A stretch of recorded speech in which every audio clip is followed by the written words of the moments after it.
So today I was joined by Kezia, noble entrepreneur, author and straight talker for a proper conversation about where Britain actually is right now. We spoke about the political mess this country's in, the immigration crisis, the economic squeeze, and that growing disconnect between Westminster and real life. We look at how class has changed, how the old lines between working, middle and upper class have blurred, and how small businesses, the real backbone of Britain, are being strangled by high taxes and zero support. We get into crime and community safety, why so many people don't feel secure anymore, and how technology, instead of freeing us, is slowly being used to monitor and control every part of our lives. And Kezia shares her take on Advance UK, why most people have never even heard of them, and why Reform Small Business movement is actually cutting through. But most importantly, we talk about hope, because for the younger generation to believe in this country again, something has got to change. This is a raw, honest look at modern Britain, politics, business, and the fight to get our country back on track. So let's get into it. So just before we get started, I'd like to remind you that I actually have a published book called Politics for People That Don't Give a Toss About Politics. And basically, whether it's Westminster, power games, global agendas like the World Economic Forum, or the rigged system that keeps the same parties in charge, this book breaks it all down in plain English. No spin, no jargon, just the truth. So the link will be below in the description. Anyway, let's get into the interview with Kezia. Remember, all I'm offering is the truth, nothing more. Great to have you here. You recently had that lively debate with Ben Habib and it got people talking. What was your main point in that exchange? For me, I personally think Advance UK split the vote from Reform UK. Where do you think politics sits at the minute, and what's your opinion of them? Well, first of all, if Advance UK got into government, I would be extremely happy. I think I agree with most of their policies. I like Ben Habib and I like Rupert Lowe. So that's not the point. The point is that they're not going to get in, because outside of Twitter world, GB News world, nobody has a clue who they are. Nobody has a clue. They only know Nigel Farage. They haven't heard of any of the other MPs. This is the vast majority of people. The vast majority of people in the United Kingdom are not that bothered about politics, but we're all in a bubble and we talk about it all the time. So we forget that most of people, if you look on X at what's trending, it's nearly always sport. It's nearly always football. That's the main thing that we forget. That's the main thing people are going on there, is to talk about match of the day or to talk about the Premier League. The second one is Love Island, or whatever happens to be on TV that everybody's watching right now. They're not fussed about the traitors or something. They're not fussed about traitors. Ben Habib's little war with somebody else they've never heard of. They're not interested in that. They've heard of Nigel Farage. They know about Brexit. They've heard of reform. They like what they're saying. And they're not going to look at the minutiae of it. They're just not. They're too busy watching Love Island. And I actually don't mean that in a disparaging way. I wish I was like that. I wish I could just not care about this stuff and care about what's happening in EastEnders. I wish I was that person. I'm not, but most people are like that. They just want to get on with their lives. He sounds about right, Nigel Farage. I like what he has to say about the boats. This is what they're thinking. I like what he has to say about the boats. I like what he has to say about immigration. I don't like the rest of them anymore. I'll vote for him. So that's why I just think I understand why I understand what Ben Habib is doing, and I do think he needs to. Parties like his do need to hold Reform to account, like make sure that they are doing what they said they were going to do. I think they do play an important role like that. But is it splitting the vote? I think he said to me they've got something like 30,000 members. I mean, well done to him. But I think when push comes to shove, on the day when people cast their vote on the general election, those people will vote for reform, and their heart like they would be cast. Yeah, I fully agree with you. I would. You're exactly right about moderate England. Your normal person that's doing their 8 till 5 or whatever it is you have to work now to even live in today's society. They're not coming on social media and searching. And the funny thing is I get a lot of this. I've been doing this for 4 years now. And even up until yesterday, I get people saying, oh my God, I'm so glad I found you. You're putting the information out that the mainstream media don't. You're telling the stories that they're not. You're going through the bills and stuff that we're not seeing. But my 600,000 across social media is touching 0.5% of the population. And there's probably a good, we know from the statistics of the general election, you had 9.6 million people voted for Labour, you had 3.9 million people voted for the Lib Dems, you had 6.6 million people voted for Conservatives. So you're talking 21 million plus people that still vote for them establishment parties. Yeah. And even today, there are people voting in by-elections for Labour and the Tories, despite the last 30 years of what they've done. And they're the people I think we're trying to target and Reform are trying to get, and especially the 20 million people that didn't vote at all, which is shocking. That's a staggering figure. And I think, I think there's a disconnect between people and politics. I don't think people take it seriously until 3 weeks prior to a general election, where they'll quickly vote for what granddad voted for or vote what their family voted for, go and stick the X in the establishment box, and are not paying attention to the other parties. And again, I resonate with you. I don't actively have a problem with Advance UK. I don't have a problem with Ben Habib. I kind of like what they're standing for, but I did go and look at their what they're writing. Looked in their sort of frequently asked questions, and a lot of it seemed to be more of an attack on reform rather than this is what we want to change. So how do you feel about that? Do you feel like people are waking up, like we've seen the thing recently with the BBC? That's obviously a big talking point at the moment. What's your opinions on that? So are people waking up? Let's take my family. Let's take my family. I would say they are, some of them, more politically engaged than most, but I have few that are not interested. My mother's voting for reform. My father doesn't have a clue. He's heard of Nigel Farage. He voted Brexit, and he probably thinks it's still the Brexit Party or something. I've got Liberal Democrat. I know. I've got Liberal Democrat relatives who actually go out and canvass on behalf of Liberal Democrats. And I've got people, I don't think any Labour supporters. Conservative, yes. For instance, my sister's voting Conservative. And I said to her, come on, they're as bad as Labour. And she kind of knows that. But then she'll say something but still has a loyalty there? Is that the case? She won't go to Reform. She says she doesn't feel that they have the experience. I'm completely, she will, I will get to her eventually, and she will vote for Reform. She will. Yeah. You know, I'll break her down. Do it by force. She'll be like, oh, you know, she'll say things like, well, the Conservatives, it's more established and it's a little bit more classy, she'll say, a little bit more classy. And then that's the thing, isn't it? That's the thing is I think people still cling on to this political ideology from the 20th century of left-wing politics and right-wing politics.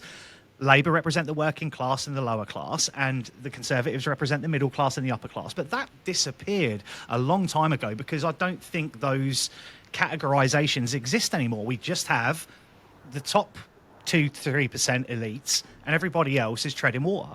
And I've had this argument many times where you can have households that are earning £100,000 a year. They sit in the top 10%. But 90% of the country are sitting in what I would say is just above water. And if you're what was classed as the old working class, you are now being dragged further and further into this poor line because they're just with taxes, with mortgage increases, with housing costs, with the cost of living in general. Gradually that's started to slip. Would you not agree that it's changing the demographic of a lower class, middle class and upper class? I don't think they exist. I think it's very, very complicated now. Things have changed so differently. It's so much since the 90s. That's what I like to kind of compare it to. I think the 90s, we hit a sweet spot, actually. A lot of people don't like the 90s, but I think we hit a sweet spot. I think there were problems, obviously. Crime rate was very high in the mid-90s. A lot of people don't talk about that. A lot of people think the crime rate has gone up. Well, Okay, that's another complicated argument.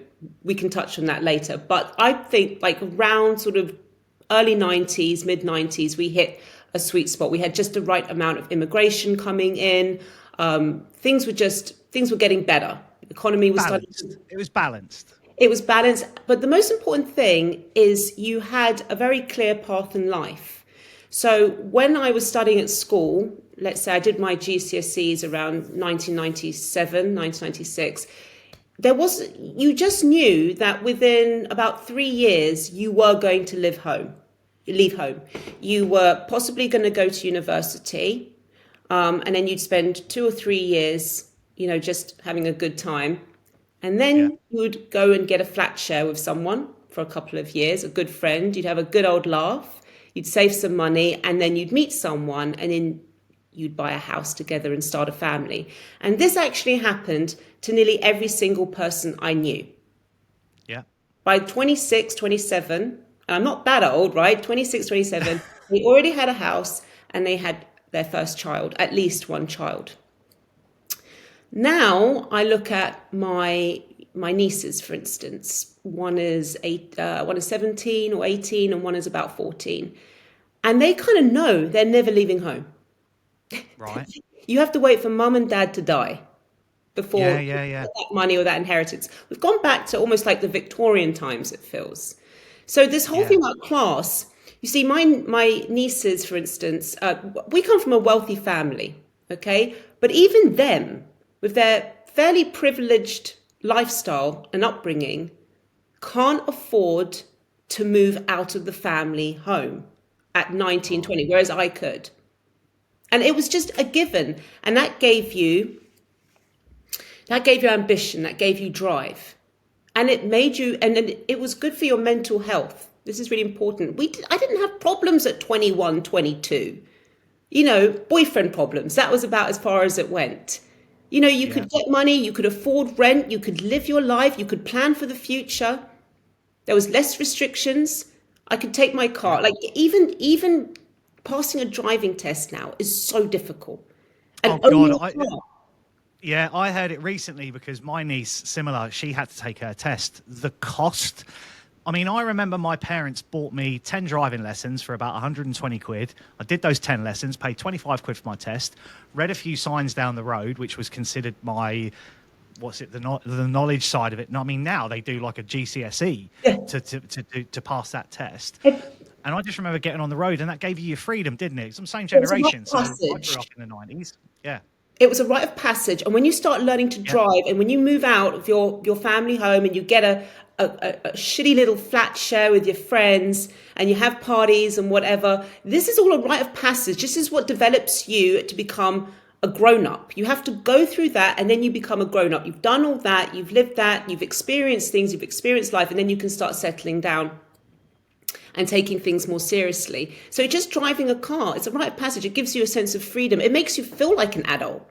It makes you feel like you have to take responsibility. You have to look after the car. You have to pay for the insurance. You have to make sure that you have to, take it for the MOT. You've got to pay for parking. I mean, I remember learning to drive and getting the car and just things changing. I suddenly felt like the country opened up to you, didn't it? It did, and I freedom felt opened like up an to adult. you. And so psychologically, I felt like an adult. So people might sit here and listen to this and think, gosh, she's droning on about a car, like get over it. It's everything. It's getting the car. It's being able to move forward in life. All of this has been taken away from this generation now. It's been taken away. It's all just wealth that has to be inherited from their parents. So we've gone back to the Victorian times. And if you think about the Victorian times, that is when, under the British Empire, that Britain was the wealthiest country in the world. But the people, the average person, lived terribly. They lived in slums. So it doesn't matter how you can tell me all day how great the economy's doing. If my children's lives are not improved by it, then it means nothing. It means nothing. Yeah, I agree. And I suppose touching on that, it kind of resonates with what we see Labour are doing now, and I think we're a similar generation, is we're probably not as reliant on that pass down of inheritance, but they're attacking that now. They're attacking our parents' pensions. They're attacking the inheritance that comes down to us, which in turn helps our kids out or their grandkids.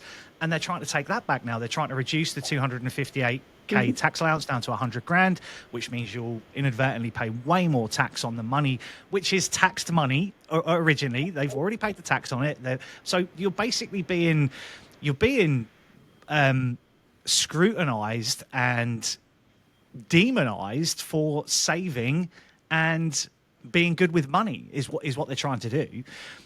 And that passes nothing on, does it? You're then not giving your kids or your grandkids a foot up on the ladder. You're not giving them that help, that freedom, exactly what you say. You're confining people into a situation that they can't get out of.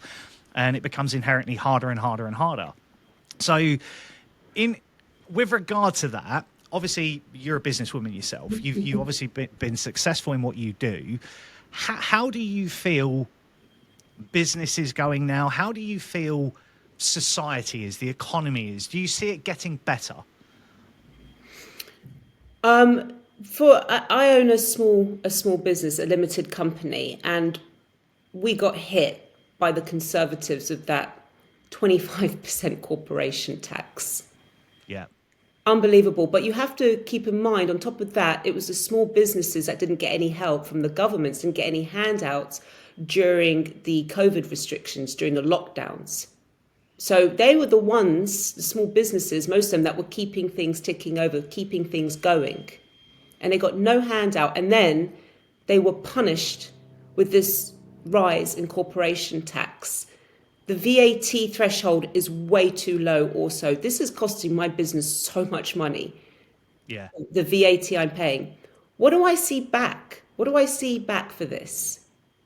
I barely use the NHS. I barely use it. I have to take, when my child's sick, I have to take him to a French doctor because the French doctors are better, and I have to pay for that. I could talk about French GPs in another episode maybe. I pay for that because there's a waiting list for everything. If he's ill, there's a waiting list. I remember when I was growing up, I would see a doctor the same day when I was young. I would just be... Same. Or a dentist. You could easily get a dentist appointment. So I'm paying a lot in private. The only thing I'm not paying for is the school. Fine, fair enough. But apart from that, what am I seeing for this? And I put on X the other day that I'll be voting reform because I do believe that they're going to be helping small businesses. And I got a lot of heat for that, and I got a lot of people saying that I was one of the top percent that only cares about themselves. I don't care about the working class person. I just don't want to pay my staff what they're owed. And I was like, do you know how much I've paid into the system? Do you realize that if my company ceased to exist, if I was going to just liquidate it, how much less money would be going into the system? I make a huge contribution. I don't need to be penalized for this. I make a huge contribution, and it's getting worse, the amount that we're paying. There's nothing that is helping small businesses. I think actually Jeremy Hunt was one of the worst politicians in history, Jeremy Hunt, for many reasons. But that in particular, for putting up the corporation tax, really did penalise small businesses. And if anything, it feels like Labour are going down a route where they want to make that worse. And then you've obviously got the narrative coming through from people like the Lib Dems, Ed Davey, and then Polanski coming in, where the Greens are, where they're talking things like, if you're earning over 100, and I think it resonates exactly with what you say. They always say they're going to tax the rich, but we all know. They're not talking about Amazon. They're not talking about Google. They're not talking about Meta. They're not talking about all these huge corporate conglomerates because they're untouchable. We all know they're untouchable. They set their businesses up in Ireland, in Monaco, in Switzerland. They're operating out of places where they get tax relief and tax breaks, and the government even give them those breaks as well to have their business inside the UK. And it always ends up being the small businesses that foot the bill. And Farage turned around the other day and said that I think there's something like 5.8 million small businesses inside the United Kingdom. And that can be anywhere with a profit return of 250 grand up to say 10 million. And they're the ones that always get slammed the hardest. They're the ones that are employing 20, 30, 40 people. How many people do you employ, Kezia? 20, but they're on zero contract hours. That makes me the real villain. Yeah. Yeah. That makes me the because they're not but zero contract hours. It's not that. They are freelancers. They take care of their own tax. They're freelancers. So many people think that I should not be bitching at all. I have every right to bitch. I live in this country. I pay into the system. I barely take anything out of the system. And I watch people getting things for free who weren't even born here, who came over illegally. Yes. Yeah, and I think that's the gripe most we should be people have. focused much more on cuts. What did Rachel Reeves say? And I just thought it really, really annoyed me this when she's was doing her getting it in context speech before she delivers the bad news before the budget. And she said, if we were going to fill this black hole, words to this effect, we'd have to literally strip all the money from the army and the police force. Did you? And I just thought, I heard it. What a clever little trick. What a clever little trick of words that is. Because we know that there's so much more that you could cut. Nobody wants to see the police force or the army. No one wants to see funds cut to them. Nobody. Apart from the Greens.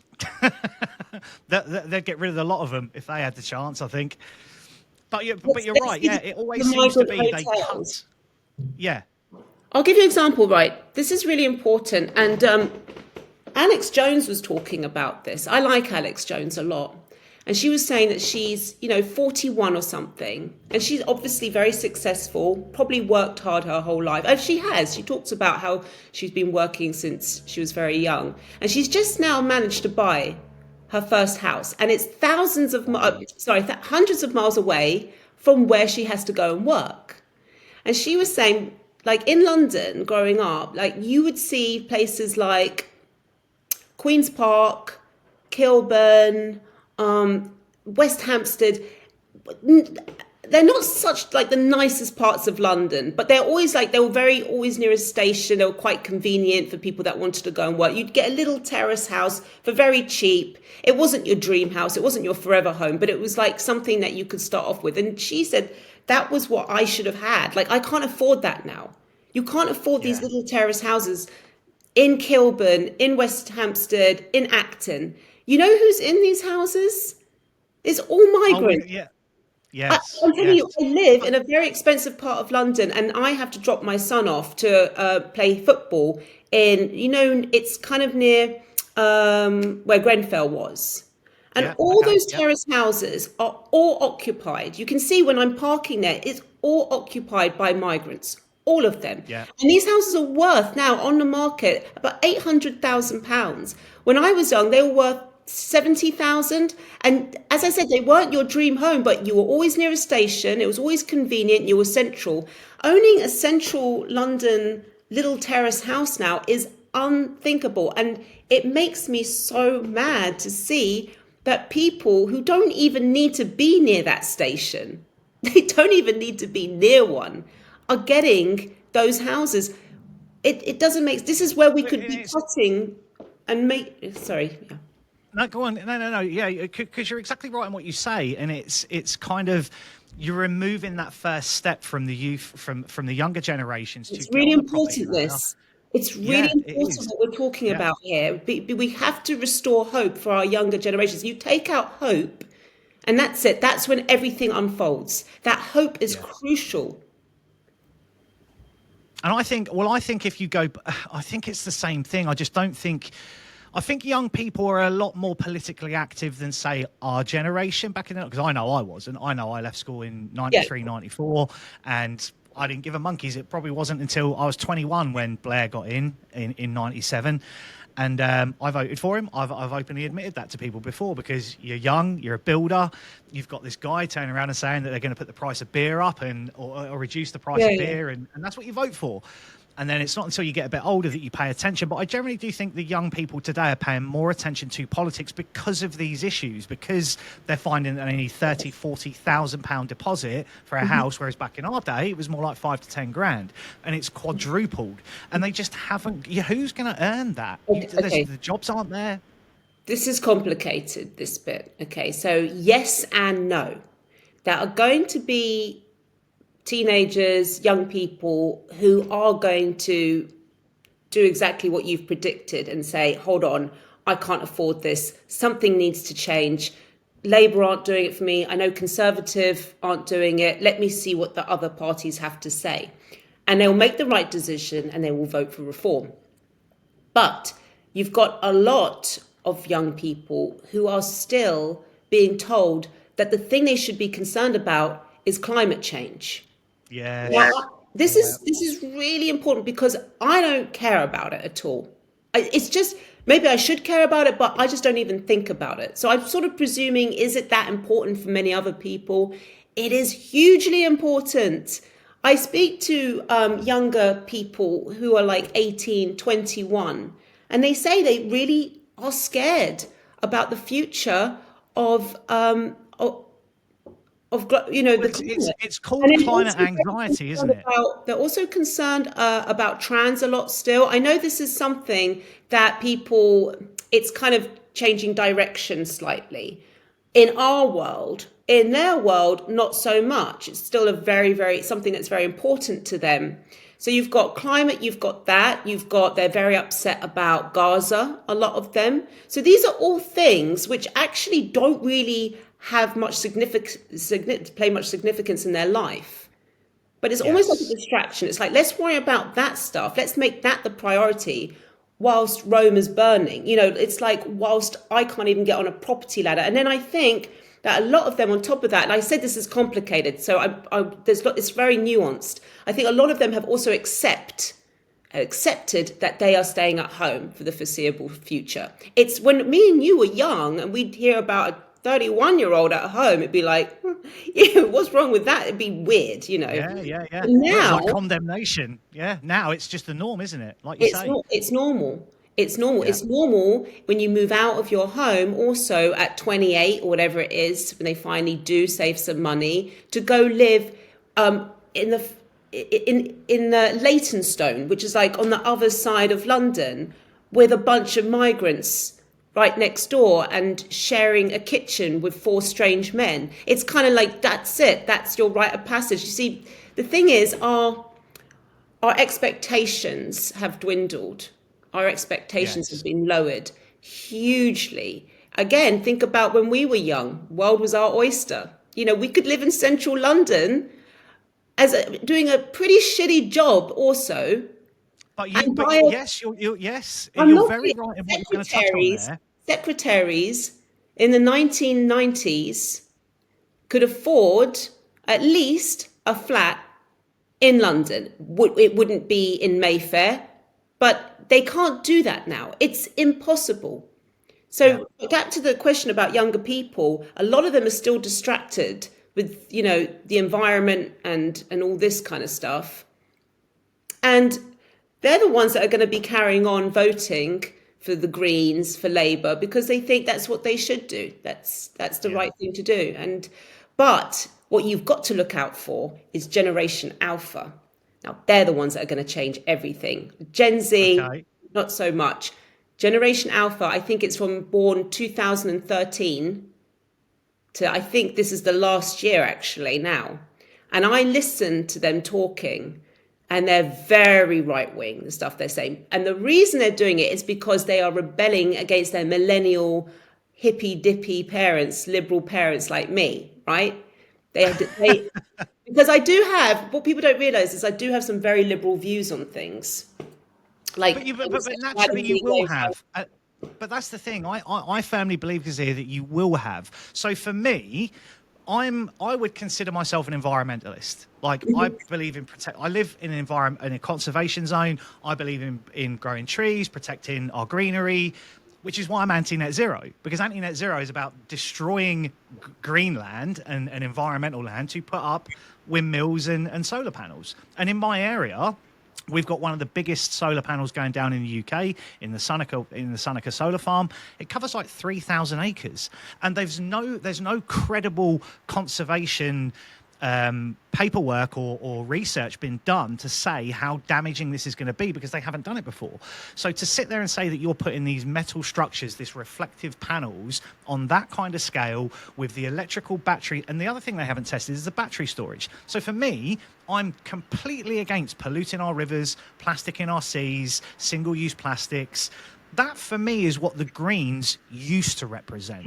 I'd probably consider, you could probably back in our days, you'd be considered a tree hugger for that. They were known as the Ecology Party. They were known as the Ecology Party. Yeah. Now they're the Free Hamas Party. Yes, exactly. Yes, and the ideology of the Green Party is completely shifted to minority identity politics, to this virtue signalling, like you say, and there is. I've watched a lot of documentaries lately about the not younger generation, but I think it predominantly seems to be 15 to 21 who have a thing called climate anxiety. Yeah, that's what I was talking about with you. This is generations. Yeah. This is Gen Z. Yeah. And there was actually a girl in America was going around and she was disproving a lot of the information that they were feeding them. That, I mean, we've heard it ourselves, because I remember in the 90s we had global warming, didn't we? We had the ozone layer. We had everything was going to flood by 2010. What happened to acid rain? Acid rain. Yeah, that was the 80s, wasn't it? I think that came around in the 80s. It's been every 10 years. And I think what they finally got to a point of was, well, we can't keep saying global warming because for 3 years straight it got cooler. So how are we going to spin this round now? Climate change. That works. Oh, it's raining really heavy. Climate change. It's cold. Climate change. It's too hot. Climate change. And it's just the one fitting terminology now. And again, going back to what you said, I think the hypocrisy of there's a very big difference between being environmentalist and believing in net zero. And I think anyone who's an environmentalist who supports net zero is a hypocrite, because they basically don't come together to make a whole. If your government is spending millions and millions and millions of pounds in renewable energy firms and getting China to build solar panels and wind turbines to ship to our country so we can reduce our 0.2% down to zero, net zero, the hypocrisy of it is staggering. And they don't ever seem to have a plan for it. And they're manipulating the younger generation to believe this ideology, like their future is going to be destroyed and go up in flames, like the whole world's going to catch on fire. It's insanity. And it's just a money-making scam. It's just money making. I had Greenpeace knock on my door, and I ended up speaking to them for 1 hour. They sent, first of all, proper Greenpeace or net zero? Greenpeace. No, Greenpeace. Okay. So Greenpeace, now they had a really good tactic, fair play to them. They sent to my door, they saw my name, and they sent one of the most handsome men I've ever seen in my life. And he knew it. Like, his name was Hans or something. It's like, this is a joke. And he's 6'2", beautiful looking man. And he starts talking to me about Greenpeace, right, and the environment and things like that. And then his little sidekick comes along, who's the lady. She's got the clipboard. She wants me to sign things. And I said, very smooth, very smooth. I like your marketing. I said, very, very good. And then we were talking, and there were things we agreed on, like you do, you know, like the environment, what can be done. And she said, well, can you sign this? She said, can you sign this? And then I take it to your local council.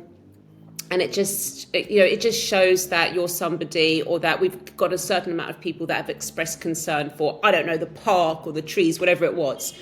And I said, absolutely not, because all of this stuff, even if it's really well-intentioned, is just going to be used to penalise drivers in some way.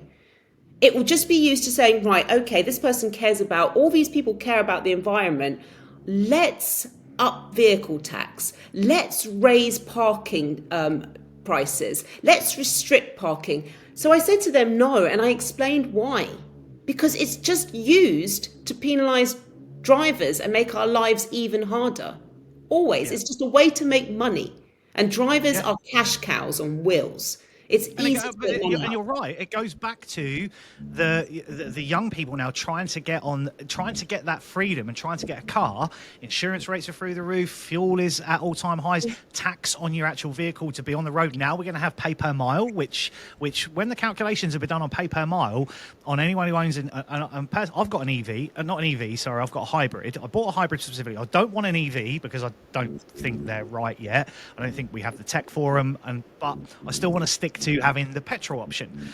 So I'm sitting in a bit of a catch-22 at the minute because I'm still paying fuel duty, and now because my car comes under a hybrid, I can be under the pay per mile. So I'd love to know how this is going to work for someone like me who's contributing the fuel duty tax, paying my tax on my car, which is at a higher rate anyway than an EV, and now I'm going to be getting taxed per mile, 3p per mile, which I think the calculation was something like £12.90 to travel from Manchester to Liverpool.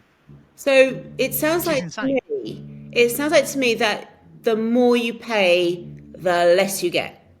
Am I getting that right? Right. Okay. Yes, 100%. Yeah. Great. And my car weren't cheap. Like it's a good one. But I bought it for reasons. I travel a lot around the country and I go to a lot of places. And now it just seems like that was a waste of time. I might as well just go back to buying a diesel. But they're bringing the new policy in that all the diesels, and they're gonna. A lot of people say they're gonna get out of this. They're like, I'm not gonna submit. I'm not gonna go. If we talk, They always do submit. Well, everyone has to. Remember because they know how to get you. What are those zones called? The ones that the ULEZ zones. Do you remember people attacking the cameras and people saying, I'm not going to pay for it? Everyone ended up paying for it in the end. Yeah. That's what we do. We're British. We get on with it. We moan and we get on with it, and we pay. We pay the fines. That's the thing. They just give you fines and they can take your car away. Your car is an asset. That's the problem. It's they want you to have nothing. They want you to eventually have nothing. Well, it is the age-old saying, isn't it? Who knows about that? Who knows? Be happy and what is it? I can't. I've actually lost the quote. Have nothing, be happy, or be happy with nothing. Something like that. Yeah. Own nothing. You'll own nothing and you'll be happy. That's it. Yeah. Yeah, and that. But the thing is we can see it playing out. You can see it playing out with cars, with houses, with businesses, and I think the attack at the moment is coming from the building trade myself. Before I ever went into education or doing this, I was in the building trade, and I remember the building trade through the 90s and early 2000s was prosperous. It was really booming. And it doesn't matter if it's Labour or Conservative, both of them were in power throughout that period of time. But I definitely think since, I would say, the last two terms, since 2015, it's been in decline since Brexit. And people will always blame Brexit. They'll always say this was they don't get onto the fact that it's the negotiation that was. It was the way it was implemented. Not want it. Yeah. And I find it funny as well that when people are referring to reform, they'll turn around and say, Nigel Farage is the establishment. I'm like, basically what you're saying is you have no concept of what the establishment is. And Nigel Farage is considered the establishment because he's got 7 jobs. So the way I look at it as, he is an entrepreneur who runs businesses, works his arse off, like 100 hours a week that man is working, to create stabilities for his family. He's earning money left, right and centre. The left hate that, because they're anti people making money. And what they're trying to do is they're trying to, maybe not so much Farage, because he's probably on a bit of a different level, but any small business, if you're a builder, employing a couple of apprentices and a couple of labourers, you've got 5 to 10 people on your staff, or you're a landscaping company, or anything like this, especially the construction industry, they are hammering it hard because they want to be building these huge 10,000 house estates to house foreigners, which is what it's all for. Let's put them in the houses and get them out of the hotels. It's a massive scheme. How do you think reform? I know this. I'll just get your opinion on it. I've got my opinions on this. How big of a mountain do you think reform? Well, I think we all know they're going to get in one way. Maybe just scrape over the line. I'd like to see them get a good majority. I think they'll pull around 300 seats. If we're being realistic, I don't think we're getting anywhere near the Labour numbers of 400, but I think they'll get in as a majority. How big is the mountain for them? And how much worse can it get before they get in? This is the big question, isn't it? They'll get in pretty easily because things are going to be getting worse and worse and worse. We haven't plateaued. See, a lot of people No. think plateaued, like we've hit peak shit, like this is it. Yeah. It's just, then it's going to start getting better. The boats are still coming in. Immigration is still, they said predicting this year, they think it's going to be 700,000. Bearing in mind, in 1987, net immigration in 1987 into the UK was 7,600. In 2023, it was 1.2 million. Well, I can add a stat to that for you. Between let me get this right, 1977 and 1997, the population of the United Kingdom increased. Don't quote me on those. I think it's actually longer. I think it's 1967, but I'll say 77 just for argument's sake. So between 77 and 97, the population went from 56 million to 59 million. Between 1997 and 2024, do you know what the population increase was? 11.5 million. So in one 20-year period, it went up 3 million. In the next 20-year period, it went up almost quadruple that. Yet, that's a very basic statistic published by the government. People will still argue, well, immigration isn't affecting our GPs, our hospital waiting lists, our dental waiting lists. It's like, so at what point do you not see those figures have caused an issue? And I think that's what we're waiting for, isn't it? The acceptance of immigration hasn't worked. I think most of us believe in multiculturalism. I think most of us have got Indian, black, Muslim friends or whatever, or people in our communities that we respect and get on with. But I think that most of us agree that there needs to be a freeze on this, and we're not getting skilled people into the country, are we? It's all low skilled, a lot of illegal people. I don't even care if they're skilled anymore. We just need less support and to skill up the people that we have here already. Fully agree. But going back to your original question, which is the mountain that reform have to climb, it's not going to be too bad because the Labour are making it so awful. We've given them enough rope to hang themselves with, essentially. What I actually meant was how a lot of people think that reform are going to get in, and Nigel Farage is going to click his fingers and everything's going to be magic. And I fundamentally disagree with that, because I've done enough research into. So if we just touch quickly, because I've been over this a million times, digital ID. Everyone thinks that reform are going to get in and they're just going to scrap digital ID. Yes. Unfortunately, that's not going to be the case. Why? Because digital ID has been woven into the fabric of society for 20 years. The minute smartphones came out, we accepted digital ID. Anyone who's accepted a TNC, anyone who's done a fingerprint on their phone, used facial recognition, scanned at shops, it's all been woven into the fabric of society. So to remove digital ID, you have to remove the technological advancements we've made. And that's not going to happen. There's a difference between... No. Can I? Okay. Sure. So during COVID, when we had these restrictions, the reason why people in France who had digital ID, which is more than just phones and fingerprints, they had actual digital ID cards they had to show. They were only allowed out 3 times a day for 3 different reasons: to go to the chemist, to go to a hospital, and go to a supermarket. 3 different reasons. And I remember being in Britain thinking, how on earth can you check that? Like, if a Bobby on the beat came up to me during COVID and said, have you been to the supermarket? Have you done this? Have you done that? I could just lie and say, no, this is the first time I've been out. There was no way for them to check. But in France... Geofencing. Excuse me? Geofencing, it's called. Geofencing. Yeah.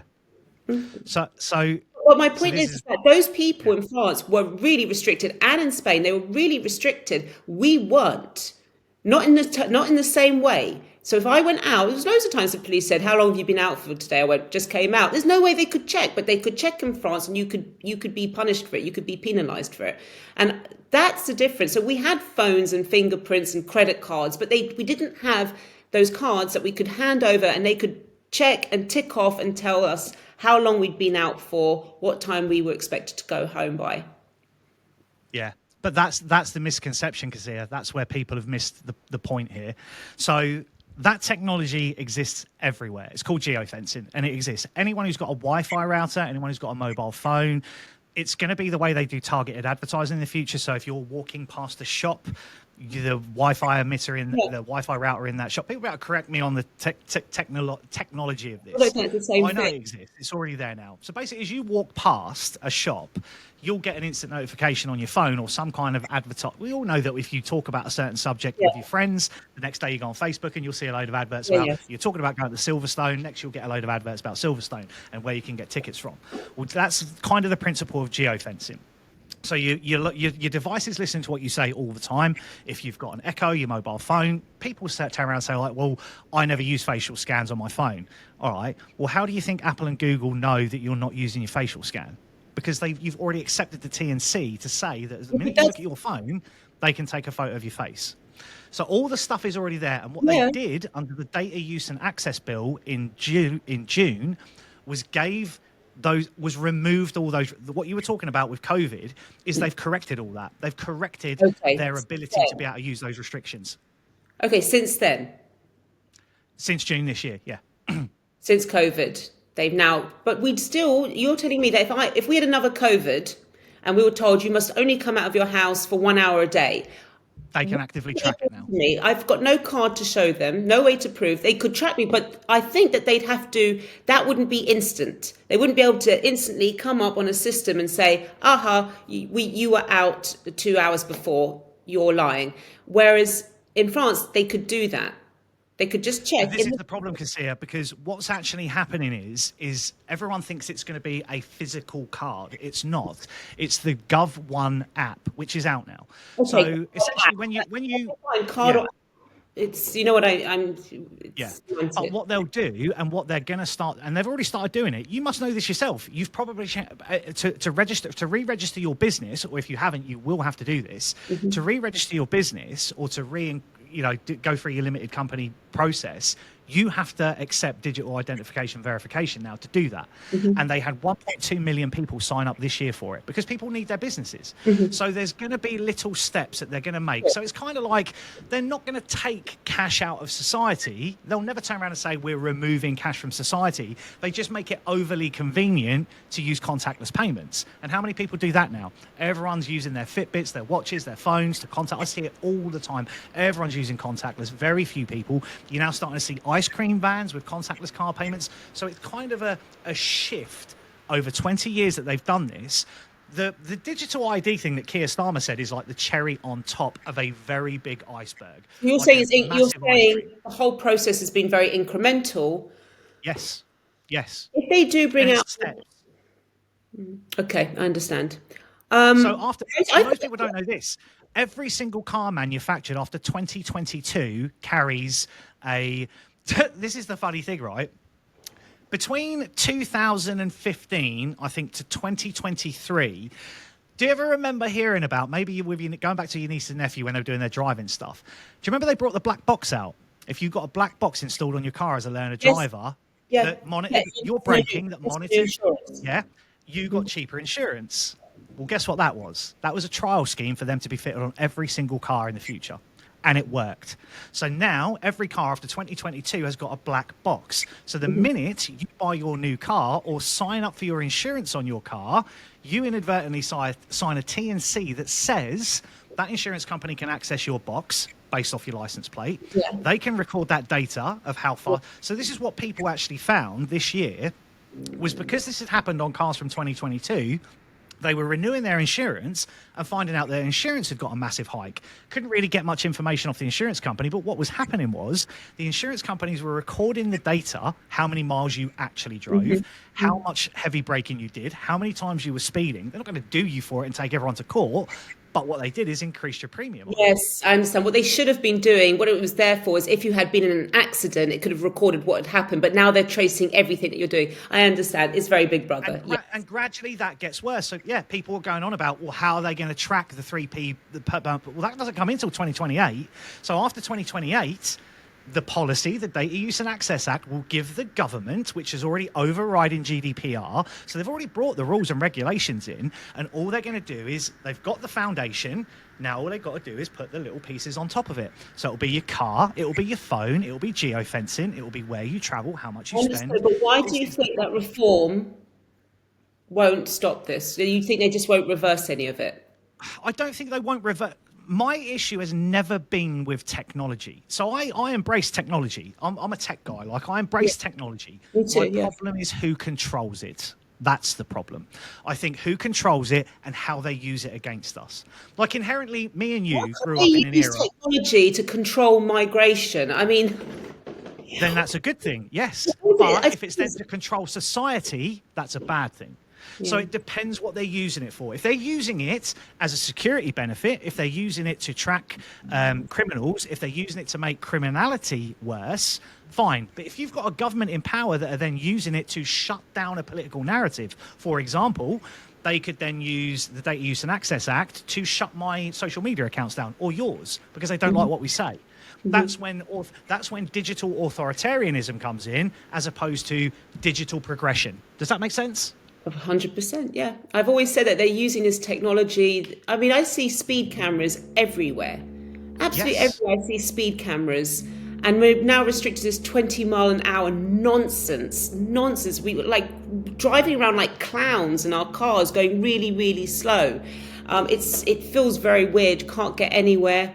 And at the same time, I'm just looking and thinking, can't we just take those cameras for one day and just turn them around and look at the pavements where the drug deals are happening, where people are just throwing their rubbish in the street, where masked men are on bikes zooming through people dangerously. Can we Where look in London, you've now got a strip being painted to say, do not stand near this with your mobile phone, an anti-mobile phone zone. They've done this, haven't they, in London? They have. Painted sections, warning tourists not to have their phones out in these sections because they'll get grabbed on the phone. I think crime is something that really does need to be addressed, because I did do some research on this. And as I said, homicide, for instance, is down. House burglaries are down since the mid-90s. Right, this is a bit nuanced, because how much crime is now actually being reported? Yeah. Maybe a lot less. Before, if you had something stolen in the 90s, the first thing you do is you call the police, and you know that there'd be a high chance that they would be there soon and something could be done about it. Now people think, what's the point? I didn't get to see the guy's face. He was wearing a mask. He was so quick. He has no number plate. He's on a bike. What are you going to say to the police when they come? What do he look like? He had a black mask on. Right. Yeah. Okay. How tall is he? I don't know. He's on a bike. So how much is being reported? Question mark. But I, as a woman living in London, feel more scared than I did before. And that's very important. That's very important. I've experienced a couple of things recently. I'm doing a speech for a London branch of Reform. I'm actually their campaign manager. I'm doing my first speech there to talk about the area that I live in and how I've seen it change in the last 6 years. And these changes are very, very concerning. So when I first moved to this area, I felt pretty safe, but now there's no-go areas in what's apparently one of the safest and nicest squares in one of the safest and nicest boroughs in London. So if it's happening there, I can't imagine what's happening in less safe boroughs. For instance, I used to be able to take a walk in the local park every day before I picked up my child from school. I do I like to keep fit, do my steps. And I noticed gradually it was incremental, this, very, very gradual. I started noticing a lot more men hanging about. They were daytime drinking, daytime smoking weed. Then the drug dealers started coming out. What happens is it becomes more and more obvious. So the drug dealers used to operate at night. Everyone's asleep. They used to you sometimes catch them, but now they just do it broad daylight. You can see them there just doing a drug deal because they're untouchable. They know they're untouchable. If you call up, it coincides with where you started this, is kind of that lack of police presence. You don't have your local police, going back to saying you reporting crimes. I remember you used to have a local 01638 number, like a 71 number for my area, that you could phone the police desk. Like you could phone your local town police headquarters. Like you didn't have to do 999 or anything like this. You phoned the actual police community room. And you don't have that now. And you're right. It's now become the point where, yes, this isn't just London, Kezia. I know I live in Suffolk, so I live in the bubble. I live in probably the last place in the United Kingdom that will be touched by this immigration stuff. But we're No, now where I'm moving to will be the last place. I'm moving to West Sussex. There's barely any there. I beat you on that one. That's the thing, isn't it? But going back to what you said, yes, London's become a very unsafe place for people to walk around, especially for a women. woman. This is what I wanted to. If I can just carry on a little bit, because this is it's a really important point. Really important, because what I'm trying to show you is this is broad daylight crime, and that's we're not used to that. That used to be nighttime. Crime used to be mainly at nighttime. It's not anymore. So it's people like me that are walking around a park in the daytime where you expect to be safe. So as I said, there was drug deals going on. I sort of like didn't pay attention. I thought, well, it's not coming to me. That's their lane. This is my lane, kind of thing. But then I noticed the men walking around were coming up to me and trying to talk to me. And then eventually I had one guy threaten to kill me because he thought I was a member of a rival gang. He was clearly on drugs, probably a schizophrenic. I went to the gardeners who were there and I said, please help me. This guy wants to kill me. And they rushed. They were brilliant. They rushed. They got him. And then they said to me, we're getting this all the time. But I was like, it's not your job. You're a gardener. So then I saw the police. I saw the police 2 days later in their van. They were stopping women who had their little chihuahuas off the lead.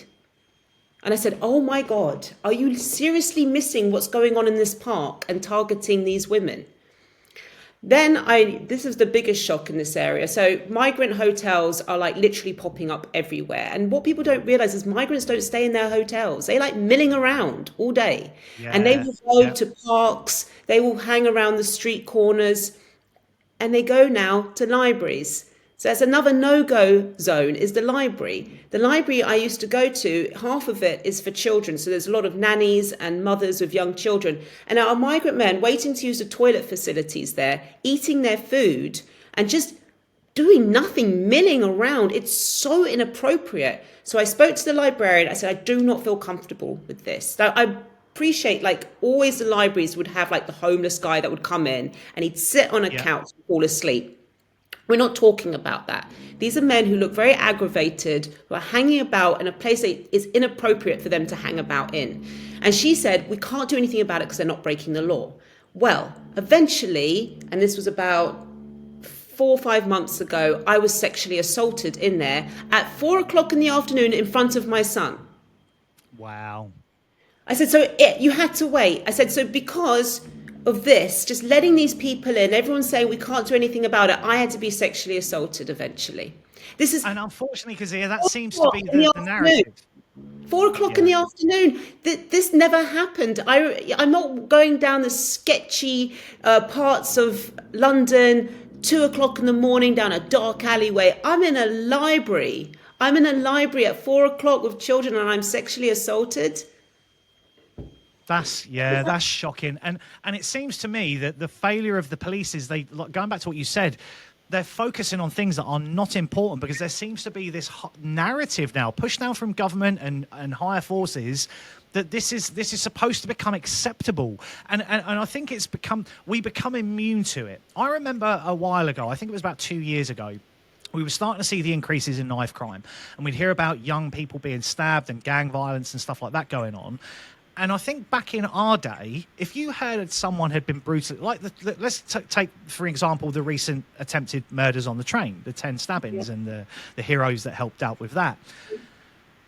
If you'd have heard that in the 90s, it would have been national uproar. Something would have been done about it. There'd have been major investigations. It would have been like, it looked like something was like a national problem. But this one was just weekend news. Filtered out by Wednesday, by Tuesday. Well, when did it happen? Last Saturday? And before the week's out, the story's already dead. Because it's just normal now. It's normal. And I think it's a normalizing of crime. Even in my area, again, one of the nicest boroughs in London, I've had 2 non-fatal stabbings outside my front door. I have drug deals taking place. Do you know people's pets are being stolen now? And we caught them on camera. So there's men going Wouldn't around surprise me. with empty suitcases and putting people's pets in there. We've got them on camera. Look at the high street. The high streets, they used to be bustling, lots of shops. Now that they are openly, so many establishments are openly laundering money. It's so obvious, and there's just nothing being done about it. That's the frustration. That's why I'm leaving London. I'm like, It's lawlessness, isn't it? There's a real sense of lawlessness. And as I said, it's not plateauing. There's not suddenly someone's come along and said, right, we've heard your complaints. Everyone's sick of, let's just take something simple that we could manage.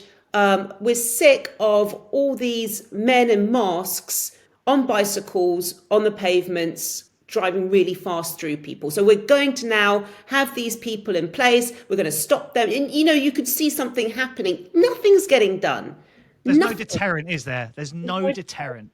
And it feels very lawless. And I think now, in this area, Labour and the Conservative local councils have done zero to solve these issues that we should not be facing. A first world leading capital city should not be facing this kind of crime. And a lot of people say, well, in this area that I live in, well, at least Conservatives better than Labour, huh? No, it's not. They're both as bad as each other now. Both of them have failed to tackle these issues, which is why I believe we now need something new, someone new that can restore law and order and deliver a real sense of change and deliver what's most important, a sense of hope. And I believe that's Reform UK. I have no faith in the Tories at all. I agree with you. The establishment's done. Yeah. They've had the Tories have had their 300 years. Labour have had their 100, and they've been a disaster. I'll give them credit where credit's due. During the 40s, under Attlee, they obviously brought the NHS out. They did some good things. But then we talk about the winter of discontent. We can talk about Blair's reign. First 3 to 4 years were okay. The rest of it was a disaster. Brown was a disaster. Anytime Labour have been in power, they've literally run the debt up in the country by a staggering amount. It's proven, it's data proven. And I think that was the problem, was obviously once Blair left and the Tories came back in, the idea was they were going to rebalance the economy, because Blair had obviously and Brown had put the country I think we'd gone from 300 billion debt to 1.4 billion debt, trillion debt, sorry, 1.4 trillion debt. And then the Tories was everyone was going to come in, they'll institute austerity, they'll balance the books again, but that just didn't happen. They then made it even worse. We ended up north of 2.5 trillion debt under the Tories, which pretty much started this off. Then everyone was under the guise of, well, actually, Labour will come in now and fix it. And I think personally, since July 2024, it's been worse, but on steroids. We've seen a mass increase in illegal migrants coming in. The hotels are through the roof. We're seeing them now being transferred into HMOs. We're seeing prisons. It's just as bad as Boris Johnson. Boris Johnson, for me, was probably the worst Prime Minister of all time. Yeah, I think he was worse than Blair. He's up there with Blair, but he's slightly worse. Because he was, I called him the smiling assassin. I couldn't understand why people voted him. They go, oh, he's got character. Don't care. He's rubbish. Do you remember when someone tried to interview him and he just opened a cupboard door and hid himself in there? Yes. Do you remember that? Yes. And it's isn't that funny? Isn't that funny? Yeah, if he was an actor, it'd be quite amusing. He's running this country. It's not funny.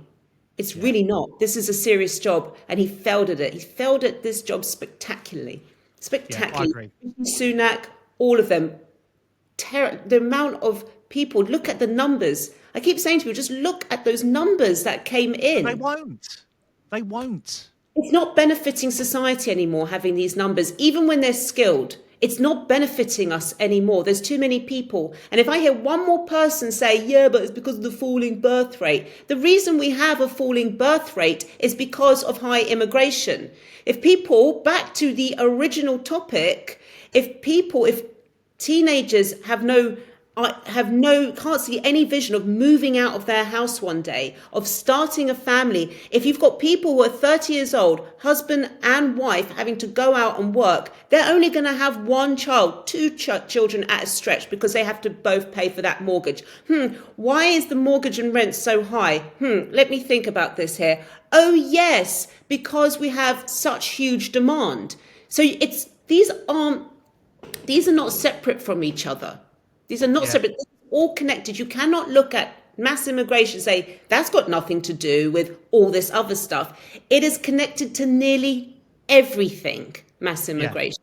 And as soon as people can start affording their own homes, and the wife can take time off of work and not have to think about having to pay the rent, if you can just go back to the times when it was just one salary that could pay for the expenses for the home, then you'll see the rise in children. You will see the rise. Do you know what? You're absolutely spot on there. And this is why I kind of said about how Reform aren't going to click their fingers and change everything. Even if we just talk about everything. Like, it is the country, for me, the country is a failing business. It's been bailed out 2 or 3 times by the IMF, especially under Labour. So we've seen the moments of failure. They're your liquidation moments, in it, where that company then bounces back, it rebrands itself, but it's just failure again. That they're trying to do the same model with a different product, and it's just not working. And they don't seem to, and because they're not accountable to that money, and because they're not directly accountable to their failure, because they just move into the next position. This is MPs and prime ministers and you know, your cabinet ministers that I'm talking about. They just move on to their next board of directors job, or go and get their job in some fossil fuel company or some tech company. They're never held to account for what they do. But it's a systemic change needs to happen throughout society, from education to taking on skilled workers. And it starts somewhere, doesn't it? You have to put that line in the sand. Right, no more immigration. We're cutting immigration. We have to look after ourselves. We now need to train our youth. If we train our youth, we give them opportunity to earn better money. If we balance the economy and sort things out, we can lower the price of housing. That gets them on the housing ladder. They can then afford families younger, even at a younger age. Even going back to what you said, Kezia, is back in our day, we'd have been out down the pubs and stuff, and we'd have been out meeting people. They can't afford to do that now. Yeah, I know. I'm so glad. I'm so glad. That, isn't it? Aren't you glad we were born when we were born? We just about missed the bad times. We missed it. And when I tell people this is how things were, this is how much a house was, this is what we could do. I could just take my car, go through central London and find a parking space. No congestion charge, nothing. They kind of look at me, their mouths wide open, like, you know, what is this paradise you speak of? It's like, that was London in the 90s. Yeah, obviously people have their different generational, like 80s. I mean, I think, don't get me wrong, there was always issues. There was definitely problems in that day and age. But looking at today, being in my 40s and looking at where we are today and what my son's going to grow up into, I'm like, mate, I just wish. And the funny thing is going back and looking back at the 90s. Oh, how old is your son? Time. Yeah, how old is your son? So I had him late, 5. Oh, he's a baby. Okay. So what's interesting with my son, he's almost 11 actually, is I made the decision that I have to buy his first home for him, because I said to him, I have to do the same. Yeah. So a lot of people said, well, he's got to go out there and work. Shut the fuck up. Yes, I believe in hard work, which is why I'm not buying his first car. That you can go get yourself. But the house is now impossible. And I don't want to see my child having to live that life of poverty and hard work just so he can get a tiny little studio flat. No way. What are we doing? Our generation of them working ourselves into the ground to try and give we're working. I think the average worker now is 60 hours a week. So we're working 20 hours a week more to try and provide a future for our kids that we know they're not going to have because of the people in charge. So we're then basically the burden's on us. We're damaging ourselves by overworking ourselves, by not having that rest and recuperation. We're becoming stressed and angry, and it's just a whole massive cycle, isn't it? Just to give your kids cycle. It's the Yeah. whole, Yeah. and I'm telling you, and I sound like a broken record, and I don't care if I sound like a broken record. It is because of mass immigration. And people Yeah. think, she thinks 80% of the problems of mass immigration? Yes, I do. The demand But on things, the demand and the stress it's causing everyone.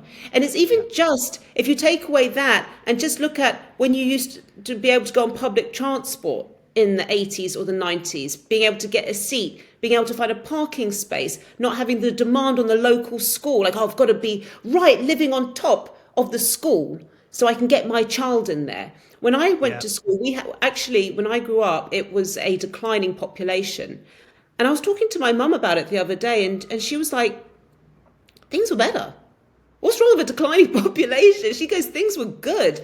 I went to a school in Mayfair, and we had children all the way from Wembley come in. They came from Stockwell. It was all different parts of London because they liked the school. There was no pressure. There was always a place there, and it was a high-performing school. Everything, just getting on the train, And you're traffic. right in what you said there. You That's had a lot before. more high performing schools. You had schools that were excelling because the teachers weren't overburdened with students because Well, they also had freedom. because the special needs children used to go to special schools. Now Yes. the schools have to take in a lot more special, and there's a lot more special needs, which that's another discussion for another time, maybe. Yeah. But Yeah. let's leave that hot potato for another time. But that takes up a lot of time. You've got a lot of children now in London anyway who can't speak English. They have to have extra teachers. There's no fault in the kids. They're kids. They're good kids. I'm not going to Yeah. disparage any type of child. I love children. But it is a burden. It is a burden. And those classes are getting bigger. They're getting bigger. Yeah. Look, things were just better. That's it. And I say that objectively. Things were better. Yeah. So to wrap up, do you think we get back? I mean, we don't want to go back to the 90s because we're talking pre-internet, pre-smartphones, pre-technology. Minus I would technology, let's argue that say it. I know. I would argue there was some, but I think it goes back to parenting. It goes back to workloads on people. I think if we went back societal wise, job, immigration wise to the 90s, you would see a staggering change in school, in education, everything that we just spoke about. I think you would see a staggering change. Add the technology to it and manage it properly, and you've got a very good society. Like going back to what we said about reform, I don't think they're going to come in and click their fingers and change all this stuff overnight. It's going to take a long time to do this, and it depends on how much more damage Labour will do. How much long do they sit out till 2029? I think that's a concern for a lot of people. Yeah. I think most of us want to see them out by 27. I think next year will be a disaster for them anyway. I think they're going to put their nail in their coffin in about 3 weeks' time, no matter what. I think we see 2 or 3 of them go because of this, the tax rises that are going to come. Do you think there's hope? Is there a light at the end of the tunnel? Do you envision that it can be changed, that we can get back to that kind of way of life where people can afford a home, people have disposable income that can afford to go out? Because all these little things that we've spoke about play into that, don't they? To afford a car, to afford a nice meal out on a weekend, to go out for a few drinks with your friend, to have social time, all revolves around money and your, not having to work extraordinary hours and the cost of things. And that all forms society, doesn't it? All those little things make people's happiness better. Do you think it can be fixed? It won't go back to that, no, because we have way too many people in here now and they've settled, and I don't see reform throwing out people. Maybe illegals, yes, but you've got hundreds and hundreds and hundreds of thousands of Indians who have come in legally, and there are much more coming in, by the way. So you've got a lot of people from India that are going to be staying. Most of them work pretty hard, so they'll justify it by saying, well, we need them to work in these kind of industries and things. And we've got a lot of foreign students still coming in. And this is all legal. And unfortunately, even though things will get better once they stop the illegal migrants coming in, things will be better. There will be a noticeable change. It's not enough. You need to start taking people out and giving back their visas, and they need to go home. Even the ones that they've come in here legally, because they are still putting too much demand on the Yeah, system. because Until you do yeah, that, you're not going to yeah. see With an what you're saying. improvement. You're going to have busy streets. Those people are going to get old, and you're going to then, unfortunately, go back to the idea of we need more migrants to take care of the migrants, because that's what's happened here. Really, it's never ending. It's a Vicious cycle, isn't it? vicious Yeah. cycle. It's a never-ending vicious cycle. It's a loop. It's like a doom loop. You just have to keep bringing more and more people in to look after the people who came here. And if they can start doing that, if they can start taking away these visas, making people who are living off the system actually pay into the system and do those jobs that the Indian people that were coming over were doing, I think then you're going to notice a difference. Things are going to feel, there's going to be a lot less. First of all, house prices are going to be corrected. There's going to be a lot less competition for rents, and that's really stressful Yes. for young Yeah. people. Imagine you're a young person, you're 20, 27, let's say. You're working really, really hard, and you're competing with 10 other people from different countries for like one tiny flat, or one, shared room. Two-bedroom flat if you're lucky. Yeah. Yeah. Depressing, and it's sad, and you're going to lose those people. They're just going to go like me. They're going to go somewhere which is cheaper, and guess what happens then? That becomes more expensive, that area. So it can't just be resolved. You've got to work. You've got to take out the root cause, and the root Yes. cause is too many people. There are just And too we many need a people. government. I think both of us believe reform of the government to do that. I think they've got a lot Closest. of, entrepreneurial people. Because I think I That's think one of the important. misconceptions about reform is they look at reform as Nigel Farage, Lee Anderson, Richard Tice, Sarah Potchin. And it's not. I've been to the conferences. I've done 3 of them now, to both the big ones. And I've spoken to the people. I've spoken to the councillors. I've spoken to the people boots on the ground. And then they're just normal working class people that think Love this exactly the country. same as we do. Yeah. They love this country. They Yeah. want to put this country first. They're not really so interested in foreign wars. They're not so interested in net zero. They want just day-to-day life to be better. And this is incredibly Yes. important for our psychology. That day-to-day, your life should be nice. We're living in a first world country. A first world country. Things should be nice. We should be walking Yes. around feeling safe, feeling that our children get on the property ladder, and waking up with a smile on our face. And I think just people want a bit of hope and aspiration, We need to restore. and just Really something to look important forward to.